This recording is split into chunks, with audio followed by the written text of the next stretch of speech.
Good day, everybody. Let's talk about the differences between a leader and a manager. Do you need both? Are they the same person or different people?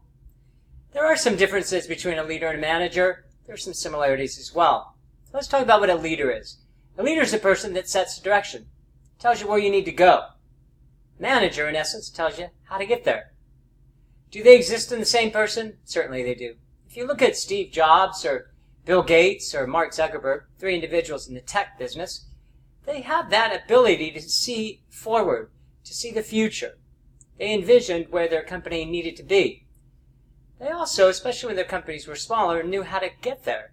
So they had that unique, rare attribute of being a leader, one that has the vision, the knowledge that something needs to go in a direction, that they need to be in that place at that time. They also knew how to get there, especially with a small business, which makes it a little easier.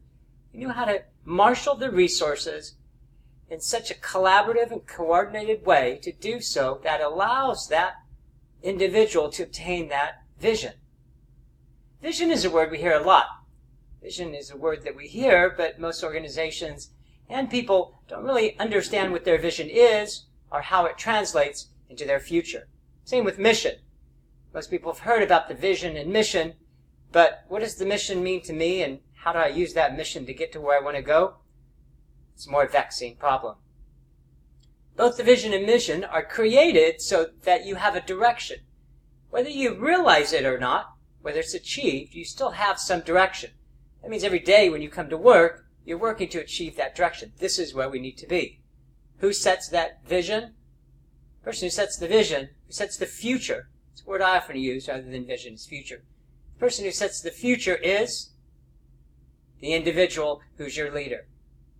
They have that unique ability to achieve a direction that no one else does, that's going to profit their firm because it's a direction that no one else has thought of, but that unique leader.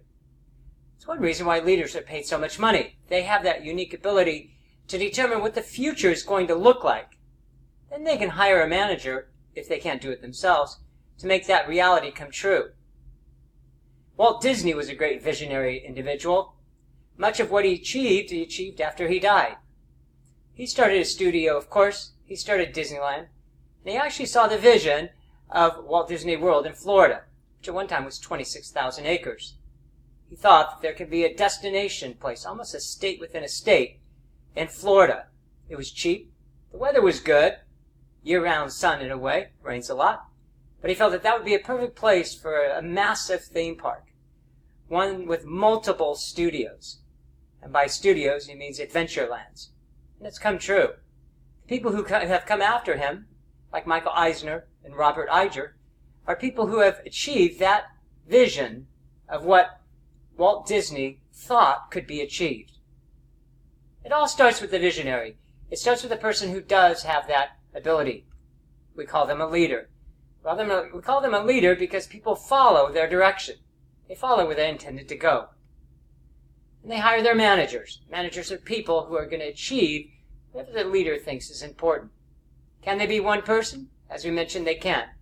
Most likely, especially as the organization grows, and you have to create a structure and a design of an organization, you have multiple managers achieving the singular vision of a leader. Both are important. The most important is the leader. You can change managers, but you can rarely change a leader. Because those ideas, the ideas that so transform an industry, that eventually transform our world, are really given by people who have a singular thought and focus that's unique to just about anybody that you're going to come across. That's the difference between a manager and leader. Everybody enjoy the day. And here's hoping there's a little bit of a leader in all of us. Thanks.